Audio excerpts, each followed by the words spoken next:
하나님 말씀을 선포하기 전에 제 얼굴은 보여드리는 게 예의일 것 같아요. 먼저 설립 12주년 이제까지 인도해 주신 성삼위 삼일체께 영광과 존귀와 찬양을 돌려드립니다. 하나님의 은혜와 사랑으로 또 이 드림교회를 정말 예배와 헌신의 눈물을 드리는 이 드림교회, 하나님의 비전을 가지고 꿈을 가지고 이 드림교회를 함께 하신 목사님, 이재경 목사님 이하 여러 당회 또 모든 성도님 한 분 한 분, 어린 영아, 태중에 있는 아이까지 하나님께서 인도해 주신 이 12주년을 진심으로 축하드리고 또 경하에 맞이 않습니다. 정말 이제까지 지켜주신 하나님의 은혜가 앞으로도 우리 드림교회 영원 부흥토록 인도해 주실 줄로 믿습니다. 그래서 영적으로 부흥하고 숫자적으로 차고 넘치고 재정적으로 구워주고 나눠주고 베풀어주고 선교하고 전도해도 하나님 나라가 확장이 되는데 쓰일 수 있는 모든 것이 충만하게 되기를 주님의 이름으로 축원드립니다. 그래서 오늘 보니까 조그만 어린이도 이렇게 왔는데 우리는 다음 세대를 굉장히 중요하게 여겨야 됩니다. 그래서 이 드림교회를 통해서 세계적인 선교사, 세계적인 목사님, 세계적인 교육자, 세계적인 과학자, 세계적인 농부, 세계적인 예체능인, 세계적인 기업가들이 구름대처럼 벌떼처럼 배출돼서 하나님께 영광을 돌리는 교회가 되기를 주님의 이름으로 축복합니다. 오늘 우리가 읽은 이 성경 마태복음 13장은 예수께서 천국이 무엇이냐 하는 것을 가장 아름답고 정확한 말씀, 정확한 비유를 들여서 우리에게 설명해 주신 말씀입니다. 이 마태복음 13장은 일명 천국 복음장이다, 하나님의 나라에 대한 장이다, 이렇게 신학자들에게는 회자되고 있습니다. 이 글을 기록한 마태는 예수님의 공생애를 세 가지의 동사로 요약하고 있습니다. 가르치시고 전파하시고 고치셨다. 해당에서 가르치시고 천국 복음을 전파하시고 모든 병과 모든 약한 자를 고치셨다는 겁니다. 그런데 예수님께서 이렇게 하신 가장 중요한 목적이 무엇일까요? 그것은 예수님의 사역의 중심 주제는 하나님의 나라였습니다. 여러분과 저는 이미 예수 그리스도를 믿음으로 말미암아 하나님의 나라에 들어왔습니다.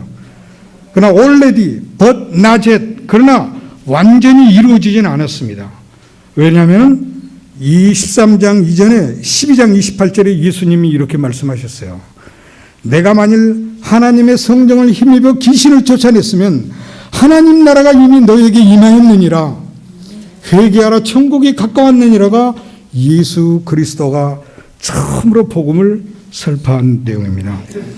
오늘 우리가 읽은 이 마태복음 13장은 이 천국 복음을, 이 천국 하나님의 나라라는 것을 어떻게 잘 설명을 하느냐 하는 데서 두 중요한 주인공이 등장합니다. 하나는 집주인의 주인이시고 또 하나는 그 집주인의 종들입니다. 이 주인과 종의 대화를 통해서 예수님은 이 하나님의 나라가 어떠한 것인지를 아주 명쾌하게 그리고 가장 쉽게 가장 진수적으로 가르치고 있습니다. 그 소재가 무엇입니까? 소재는 밭에서 나는 곡식과 가라지라는 주제입니다. 근데 여기서 제가 말씀을 증거하기 전에 이 밭을 우리가 어떻게 해석하느냐에 따라서 우리가 1차적으로 많은 목사님과 많은 신학자들이 교회를 이주로 해서 말씀을 드렸습니다. 즉 교회 안에 곡식과 가라지, 알곡과 쭉정이가 있다. 맞습니다. 1차적으로. 그러나 예수님께서 이 비유를 말씀하시고 이 비유를 설명해 주신 13장 38절에 보면 밭은 세상이라 그렇게 분명히 말씀했습니다. 그럴 때 우리는 교회만 국한되는 것이 아니라 이 천국복음의 말씀은 보다 차원을 넓혀서 세상에도 적용할 수 있는 이런 천국의 말씀이라는 것을 드리면서 오늘 말씀을 증거하도록 하겠습니다. 그래서 여러분들이 이 말씀을 드리기 첫째, 종들이 물어보는 질문이 있어요. 3번을 질문을 하는데 이 질문이 무엇인가를 우리가 잘 알고 그 질문에 답하시는 주인, 즉 하나님이시죠. 하나님은 인간의 질문에 어떻게 답을 하시는가? 그것이 오늘 천국 복음의 진수요 핵심입니다. 이 비유의 핵심입니다. 그래서 우리 한번 다 같이 종의 질문을 이야기해서 26절과 27절을 다 함께 읽어보겠습니다. 26절 시작. 싹이 나고 결실할 때 가라지도 보이느거를 집 주인의 종들이 와서 말하되 주여 밭에 좋은 씨를 뿌리지 아니하였나이까. 그런데 가라지는 어디서 생겼나이까. 참 이상하죠. 저희가 어렸을 때 보면 저희 부모님들이나 이 농사를 짓는 거 보면 분명히 밀을, 여기서 곡식이라는 건 언어적으로 시톤이라는 밀을 의미하고 가라지라는 지자니아라는 이 말은 독보리를 의미합니다. 그런데 우리가 밀을 심든지 보리를 심든지 벼를 파종을 해서 이렇게 보면은 우리는 곡식을 심는데 어디서 왔는지 잡초가 있어요. 피가 있어요. 예수님은 그것을 보시고 하늘나라를 설명하시는 거예요. 그죠? 그래서 오늘 이 종들이 물어봅니다. 주여, 밭에 좋은 씨를 뿌리지 아니했습니까? 그런데 가라지는 어디서 생겼습니까? 이 말씀을 우리가 좀 더 오늘날로 좀 확대해서 말한다면 이럽니다. 주여, 주님과 하나님은 선의 하나님이신데 악이 어디서 왔습니까? 도대체 선악이 왜 이렇게 존재하는 겁니까? 하나님은 빛이신데 어둠이 어디서 왔습니까? 빛과 어둠이 왜 이렇게 공존하고 혼존하는 이 세대에 우리가 살아가야 됩니까? 하나님은 우리에게 행복의 기쁨을 주시는 분인데 슬픔이 어디서 왔습니까? 오늘날 우리 시대에 비춰서 본다면 코로나 바이러스가 도대체 어디서 온 것입니까? 이렇게 물어보는 질문일 수 있습니다. 이 말씀을 하는 근거는 여기에 13장 34절과 35절에 내가 입을 열어 비유로 말하고 창세부터 감추인 것을 드러내리라. 여러분, 오늘 예수님께서 말씀하신 이 비유 말씀은 구약시대에는 감히 상상도 못할 놀라운 비유의 말씀이고 천국복음입니다. 오늘 이 자리에 계신 모든 성도님과 저는 반드시 천국에서 만나야 됩니다. 한 사람도 낙없이 다 만나기를 주님의 이름으로 축복합니다. 이 종의 눈에는 이 어둠이 가라지가 유독 크게 보여요. 그런데 거기에 대한 주인의 답변은 무엇입니까? 이 답변이 중요합니다. 답변을 28절을 다 같이 읽어보십시다. 시작. 원수가 이렇게 하였구나. 종들이 말하되 그러면 우리가 가서 이것을 뽑기를 원하시나이까. 주인의 답변은 단순 명쾌해요. 누가 했다고요? 주인이 하거나 예수님이 하신 게 아니에요. 원수가 하였구나. 예수님은 나중에 이걸 해석을 하실 때 이 원수는 마귀라고 얘기합니다. 사탄이죠. 여러분, 이 말은 우리가 기독교를 이해한다든지 신앙생활을 할 때 너무너무 중요한 요소를 단번에 말씀하셨습니다.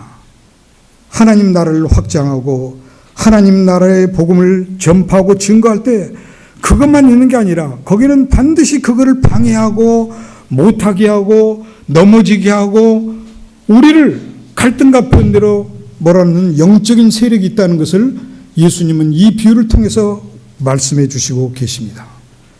그래서 주기도문에서도 예수님이 뭐라고 하셨어요? 우리 공동체전 주기도문에도 우리가 시험에 들게 하지 마옵시고 악에서 구하옵소서. 이 악이란 말을 보다 정확하게 번역하면 악한 자에서 구하옵소서. 지금 마귀에게서 구하옵소서. 사단에게서 구하옵소서. 사단과 마귀는 어둠의 세력의 최고의 인물이고 그 밑에는 귀신과 악령들과 어둠의 세력이죠. 그렇습니다. 이 코로나가 우리가 하나님을 바르게 믿기 위해서 하나님이 주신 선물인지 재앙인지 아니면 원수가 준 것인지 우리는 좀 더 영적인 의미를 가지고 바라봐야 되지만 원래 본원적인 근본은 이것은 악에서부터 출발된 것이라는 것을 성경은 분명히 얘기하고 있습니다. 원수가 그렇게 하였구나. 그런데 이 말을 들은 종들의 표정이 어떻습니까? 그 말로 듣고 끝나지 않습니다. 그러면 우리가 가서 이것을 뽑아버리기를 원하십니까? 굉장히 종은 성격이 급하고 단견적이고 굉장히 성급해요. 만일 우리 교회에서 드림교회나 많은 교회는 지상의 교회이기 때문에 천국의 모형이면서 완벽하지 못합니다. 그러니까 부족한 점이 있을 수 있어요. 성도님 중에 누가 어떤 잘못을 변하든지 조금 그랬던 일을 하면은 다른 성도님의 입장에 봐서는 너무 귀에 거슬려요.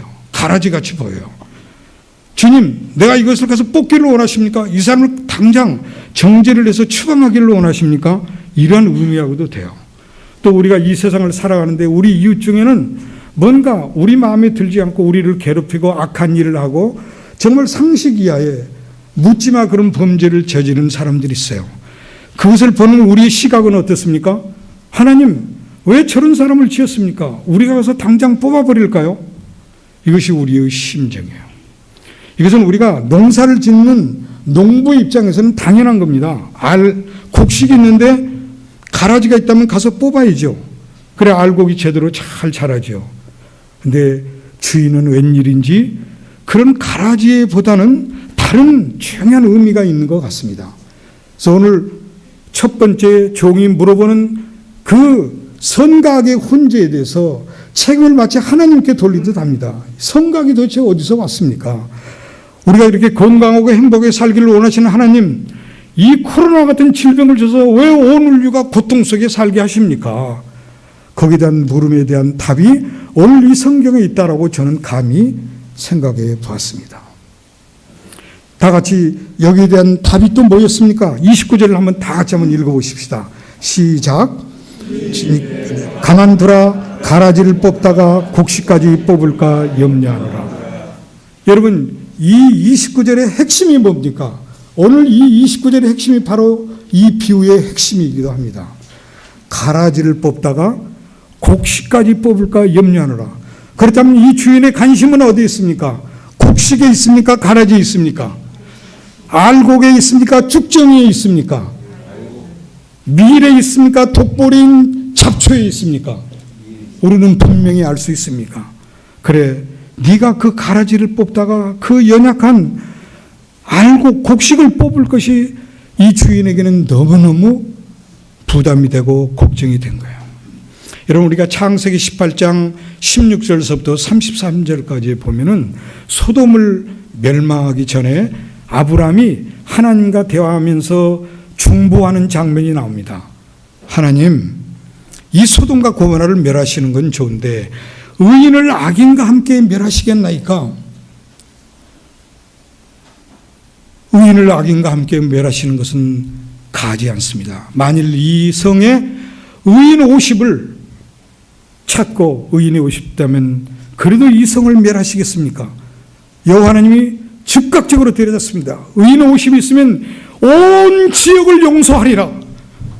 한 사람을 용서하는 게 온 지역, 대한민국, 온 인류를 내가 용서하리라. 그 말을 들은 아브라함은 두려웠습니다. 티끌 같은 재 같은 재. 감히 제가 말씀을 드립니다. 그 중에서 5사람을 뺀 45인이면 어떻겠습니까? 멸하지 아니하리라. 40인이면 어떻겠습니까?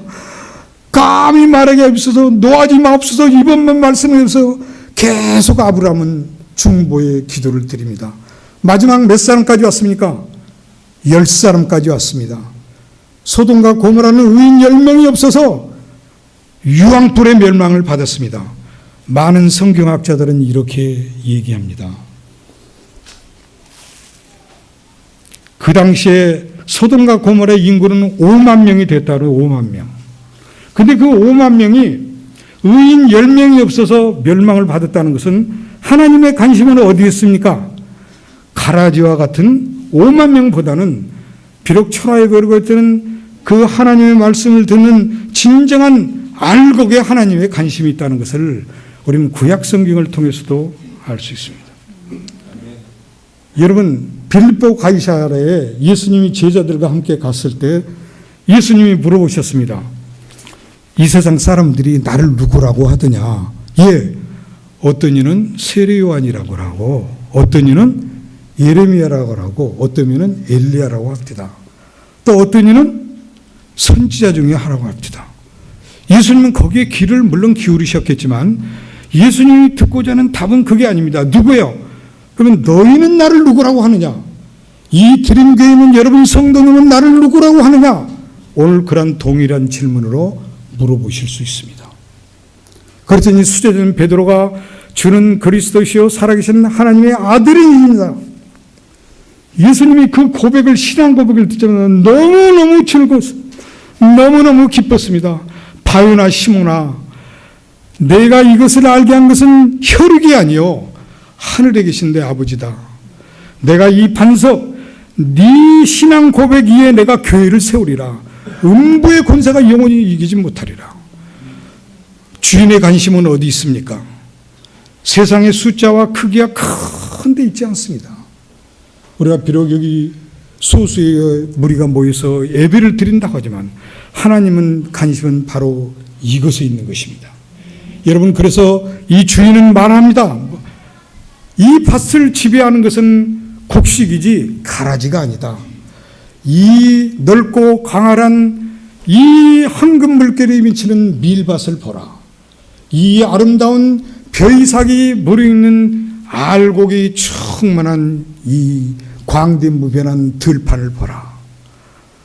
그 바람에 느긋느긋 따르며 그 물결 충르시는 그 환경 물결이 치는 그 광대무변한 이 알곡들이 하나님의 구원사, 구속사의 중심이다. 밭을 지배하는 건 바로 이 알곡이다. 몇 폭이 안 되는 쭉정이가 아니다. 잡초가 아니다. 하나님은 오늘 그것을 말씀하는 것입니다. 그러니까 다급하고 조급하고 성급하고 단기적으로 이 세상을 보라지 말고 하나님의 시각으로 이 광대무배한 세계를 바라보라는 것입니다. 여러분, 이 드림교회는 12년 전에 세웠을 때 어느 학교에 교실을 빌리고 강단을 빌려서 드린 것도 아닙니다. 참 서로 힘을 합쳐서 기도하면서 눈물을 흘리고 정말 예배와 헌신의 드림 속에 그런 드림교회, 성도님 한 사람이 새로우면 마치 예수님을 만난 것처럼 기뻐하고 여러분이 가진 시간과 밤이 맞도록 기도하고 얼마나 여러분이 많은 눈물을 흘렸습니까? 그러던 제 8월에 이재경 목사님이 제가 오신 줄 알아요. 이재경 목사님을 모시고 지금까지 여러분이 12년 동안 한참 하는데 아주 교회를 다니는 그 믿음이 좋은 성도님 중에 어떤 분이 신천지로 간다고 그래가지고 나는 박진규 장로님이 눈물을 흘리면서 고민하고 번뇌하는 걸 봤습니다. 옆에서. 난 그분이 지금 이게 추수꾼이 여기 나오는데 추수꾼이 신천지가 아닙니다. 여기서 말하는 추수꾼은 천사들입니다. 여러분, 이 교회까지 올 때 여러분 얼마나 했어요? 저는 이 설교를 준비하면서 생각으로서 그래, 비록 12년이라는 짧은 세월이지만 하나님께서 눈동자처럼 불꽃처럼 지켜주셨구나. 정말 바울이 내가 여러 번 여행할 때 강의 위험과 강도의 위험과 동족의 위험과 이방인의 위험과 신의 위험과 광야의 위험과 바다의 위험과 거짓 형제들의 위험을 내가 겪었고 수고하고 애쓰며 여러 번 자지 못하고 줄이고 목말랐노라. 또 뭐라고 그랬어요? 여러 번 굶고 춥고 헐벗었노라. 마치 쫓겨난 여인처럼 여러분들은 이 교회를 하면서 목사님이야 모든 장로님 교회 여기 보시면은 또 파송한 목사님은 올로 목사님도 계시죠? 어린 영화에 이르기까지 여러분들이 흘린 눈물과 헌신이 오늘 있게 한 것입니다. 바로 하나님은 여러분과 같은 알곡 같은 이 드림교회에 관심이 있습니다. 세상에 관심이 있는 것이 아닙니다. 믿으시면 다 같이 아멘 해보십시다. 아멘. 하나님의 관심은 바로 이 드림교회에 있습니다. 여인이 어찌 젖먹는 자식을 잊겠으며 그 태에서 난 자를 잊어버리겠느냐. 여러분, 저는 나이가 70이 되도록 어머니 아버지에게만 눈물이 뭉클해요. 어떻게 내 잊어버릴 수 있습니까? 근데 하나님은 말씀합니다. 너를 낳아준 내 부모가, 내 젖을 먹인 내 어미가, 내 태에서 난 어미가 너를 잊어버릴지라도 나는 결단코 너희를 잃어버리지 아니하리라. 믿으십니까? 아멘입니다. 너를 내 손바닥에 새기고 내 생을 앞에 두었다. 여러분, 한 사람 한 사람을 여호와 하나님께서는 손바닥에 새기신 줄 믿습니다. 야곱아, 너를 창조하시니까 이제 말씀하시니라. 이스라엘아, 너를 조성하신 자가 이제 말씀하시니라. 너는 두려워하지 말라. 내가 너를 구속하였고 너를 지명하여 불렀나니 너는 내 것이라. 여러분, 한 사람 한 사람이 누구의 인도함을 받아서 오신 줄은 모릅니다. 그러나 이건 하나님의 섭리가 계셨어요. 여러분의 이름을 각기 불러서 아무개 장로님, 아무개 권사님, 아무개 집사님, 아무개 성도님, 아무개 학생, 아무개 어린이, 하나님은 이름을 불러서 했다는 거예요. 그래서 물 가운데 지날 때 내가 함께 하시고, 강물을 지날 때 물이 침범치 않을 것이고, 불을 지날 때 불이 태우지 않고 불꽃이 너를 사르지도 않으리라. 여러분, 코로나와 같은 이런 무서운 전염병이 하지만 우리가 하나님이 우리를 보여주시고 인도하신다면 우리는 능히 이로부터 벗어날 수 있습니다. 믿으시면 다 같이 아멘 해보십시다. 아멘. 두려워 말라. 내가 너의 하나님이 됨이라. 놀라지 말라. 내가 너와 함께함이라. 내가 너를 굳세게 하리라. 내가 참으로 너를 도와주리라. 내가 참으로 내 의로운 손으로 너를 붙들리라. 바로 드림교회를 그렇게 눈동자같이 불꽃이 쳐다보신 하나님이 오늘 이러한 말씀으로 여러분을 위로하시고 권면하시고 축복해 주시는 줄로 믿습니다.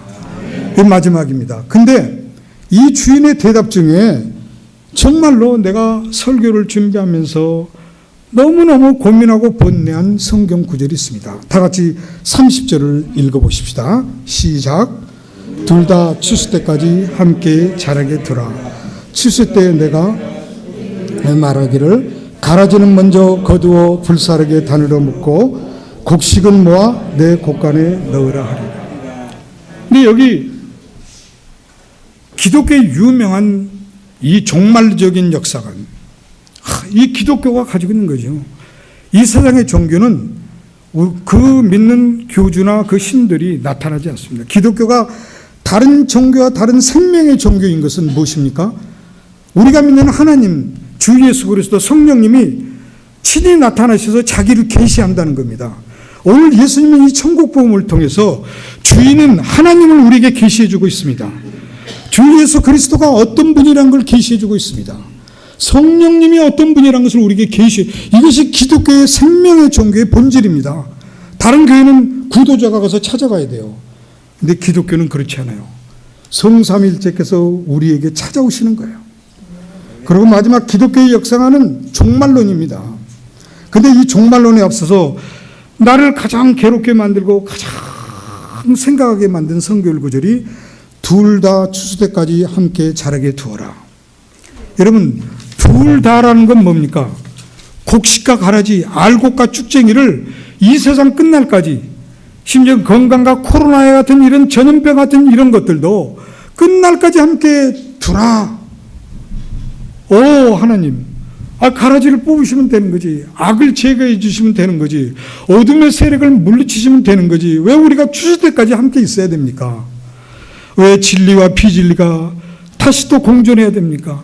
왜 행복과 불행이 다시 공존해야 됩니까?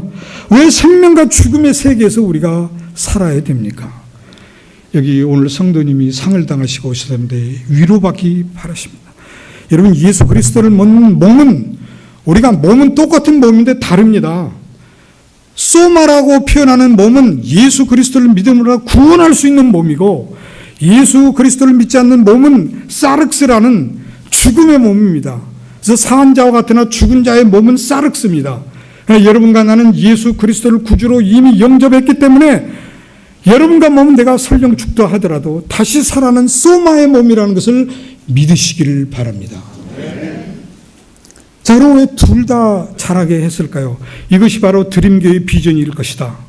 저는 감히 그렇게 생각해 봤습니다. 왜 그러면 하나님은 둘 다 마지막 종말까지 있으라고 했을까? 저는 시간이 없으니까 세 가지로 간단히 요약하고 결론을 맺겠습니다. 첫째, 하나님의 때를 기다리라는 겁니다. 왜? 하나님의 위대한 비전, 이것이 복음입니다. 비록 세상에 가라지와 같은 악한 자들이 있지만 하나님은 기다리십니다. 베드로후서 3장 8절에 뭐 있어요? 사랑하는 자들아, 하나님께는, 여호와께는 하루가 천년 같고 천년이 하루 같은 이 한 가지를 잊지 말라. 주의 약속은 어떤 이에 더디다고 하는 것이 더딘 것이 아니라 오직 주께서는 너희를 향하여 오래 참으사 아무도 멸망치 않고 다 회개하게 이르신다는 거예요. 그렇기 때문에 여러분은 오늘 여기까지 있는 겁니다. 하나님은 끝까지 기다리세요. 여러분, 그래서 여기 어린이가 있는데 긴 시간을 내가 어린이입니다. 여러분, 어린이가 혹시 교회나 여러분 앞에서 실망적인 일을 하더라도 여러분 전혀 꾸짖거나 실망하지 마십시오. 여러분, 봄에 꽃이 안 핀 데서 꺾어버리면 어떻게 됩니까? 여름에 피는 채송화, 봉송화, 여러분 해바라기는 보지 못합니다. 여름에 꽃이 안 핀다고 꺾어버리면 어떻게 합니까? 가을에 피는 코스모스와 국화꽃은 영원히 볼 수 없습니다. 가을에 꽃이 안 핀다고 꺾어버리면 겨울에 피는 동백꽃과 매화는 보지 못합니다. 겨울에 꽃이 피지 않다고 꺾어버리면 어떻게 돼요? 진달래, 목련꽃, 유채화꽃은 영원히 볼 수가 없습니다. 이 교환의 어린이들, 여러분 정말 사랑해 주세요. 너희가 어린아이와 같이 하다면 결단코 하늘나라에 들어가지 못하리라. 이런 심정으로 하나님은 뭐예요? 나는 악인이 죽는 것을 기뻐하지 않노라. 나는 악인이 그 악한 길에서 돌이켜 떠나 사는 것을 원하노라. 그래서 하나님은 오늘도 기다리시는 거예요. 둘 다 추수 때까지 함께 자라게 기다리시는 거예요. 여러분이 바로 그런 선의 도구, 성령의 도구, 주 예수 그리스도의 복음의 도구가 되시기를 주님의 이름으로 축복합니다.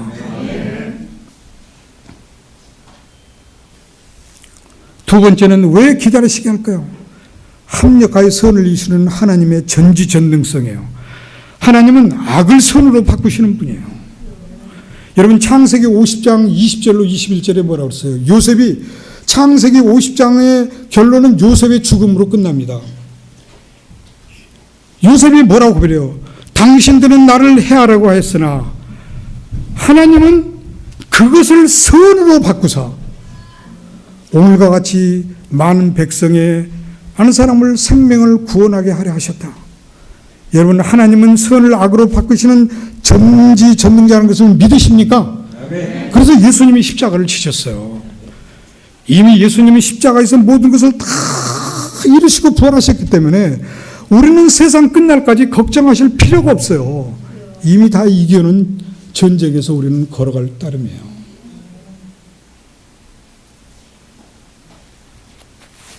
여호와께서 온갖 것을 그 쓰임에 적당히 하셨으니 악인도 악한 날에 적당하게, 하나님은 악인조차도 악한 날에 쓰게끔 하세요. 우리가 알거니와 하나님을 사랑한 자, 그 뜻대로 부르심을 입은 자는 모든 것이 합력해서 선을 이룬다고 했잖아요. 세 번째는 오늘 성경에서 말한 것처럼 의로운 심판입니다. 결국 하나님은 한없이 기다려주시는 그 사랑과 그런 기다림에 하나님의 그런 은혜를 우리에게 베푸시지만, 그러나 마지막에는 심판이 있다는 것을 기독교에서는 분명히 얘기합니다. 심판이 있습니다. 반드시 천국과 지옥이 있습니다. 이것을 가르치지 않는 기독교라면 잘못된 기독교입니다. 그것은 기독교가 아닙니다. 오늘 여러분들은 다 천국에 이미 입성한 분들로 믿습니다. 완전히 이루지는 않았죠. 누구에게나 사람은 개인적인 종말이 있고 우주적인 종말이 있습니다. 누구나 한 번 죽는 것은 정하처 사후에 심판이 있습니다. 그러나 가라지는 먼저 불사르기에서 단으로 묶어요. 주님은 이걸 설명할 때 풀무불이라고 말씀하는데 영원한 지옥에 가는 거예요. 그때까지도 만일 회개하지 않으면. 곡식은 곡간에 들인데 이 곡간이 뭐예요? 하나님 나라에서 영원히 해가 집힌다는 여러분과 제가 될 줄로 믿습니다. 이것이 곡식이에요. 거기는 사망이나 애통하는 것이나 곡하는 것이나 아픈 것이나 눈물이나 이별의 슬픔이 없는 것이에요. 거기는 무시하거나 남을 의식할 필요가 없어요. 편견이 없어요. 내가 공부를 많이 했거나 적겠거나 부자나 가난한 자나 차별이 없는 것이에요. 황금길을 거니며 주 예수 그리스도와 하나님이 해가 되시는 그 황금길을 은검은고 타면서 구속의 은총을 부르며 다는 그 아름다운 천국이 여러분과 저에게는 보장이 되어 있는 것입니다. 그래서 우리는 이 세상에 살면서 어려운 길을 가면서도 인내하고 눈물을 참고 모든 어려움 속에서도 소망을 가지고 이 비전의 드림교회를 운영해 가는 것입니다. 결국 곡식과 가라지에서 알곡이 이긴다는 선이 이긴다고는 이 말씀입니다. 결론입니다. 여러분, 그러면 이 곡식과 가라지 비유를 보면서 우리가 한 가지 이해하지 되는 부분이 있어요. 가라지의 존재가 무엇이냐? 성경은 우리에게 아주 놀라운 통찰력을 제시합니다. 이 13장 25절 우리 다 같이 한번 읽어보실까요? 시작. 사람들이 잘 때 그 원수가 와서 곡식 가운데 가라지를 덧버리고 왔더니, 사람들이 잘 때 곡식이 여기 있으면 이 원수가 옆에다 뿌렸으면 금방 알아요, 가라지라는 걸. 근데 곡식 가운데에다 덧버리고 가니까 문제가 생긴 거예요. 근데 언제 가라지를 덧버린다고 그랬어요? 잘 때. 여러분, 우리가 하나님의 말씀을 게을리할 때, 말씀을 읽지 않고 말씀을 듣지 않고 말씀을 실천하지 않을 때, 우리가 영적으로 잘 때 원수는 우리에게 찾아옵니다. 우리가 기도하지 않을 때, 우리 생명선인 만군의 여호와 주 예수 그리스도께 기도하지 않을 때 원수는 찾아오는 것입니다. 우리가 감사하지 않을 때, 우리가 사랑하지 않을 때, 전도하지 않거나 선교하지 않을 때 원수는 우리를 찾아와서 우리의 마음밭에 가라지를 덧버리고 가는 것입니다. 우리가 사랑과 휴락과 화평과 오래 참음과 자비와 양선과 충성의 성령의 충만한 결실을 맺지 못한다면 가라지는 언제든지 우리에서 뿌리고 갑니다. 사랑하는 드림교회 성도 여러분, 오늘 이 천국 비유의 이 곡식과 가라지 비유를 통해서 여러분은 하나님이 기억하시는 영원한 알곡의 신자가 되시기를 주님의 이름으로 축복합니다. 또한 여러분, 밤에 잠자는 같이 있지 말고 늘 영적으로 깨어 있어서 이 드림교회와 하나님의 나라를 확장시키는데 전심 전력하는 위대한 하나님의 백성이 되시기를 주님의 이름으로 축복드립니다. 그리고 하나님의 위대한 비전, 비록 우리가 이 세상에 살면서 또 교회 생활을 하면서 갈등과 변화가 있습니다. 곡식과 가라지가 둘 다 함께 가다 보면 있습니다. 그러나 곡식은 곡식이고 가라지는 식물이지만 이건 결과론적인 얘기고, 사람은 얼마든지 변화될 수 있습니다. 얼마든지 바뀔 수 있습니다. 오늘 이 비유에서 이 비유의 원칙은 곡식에게 있는 게 아닙니다. 사람에게, 성도님들에게, 하나님의 자녀에게 관심이 있는 겁니다. 사람은 10번이나 바뀔 수 있습니다. 그래서 하나님이 주시는 위대한 이런 비전을 가지고 이 드림교회가 영원히 전진하는 하나님의 교회가 되시기를 주님의 이름으로 축복합니다.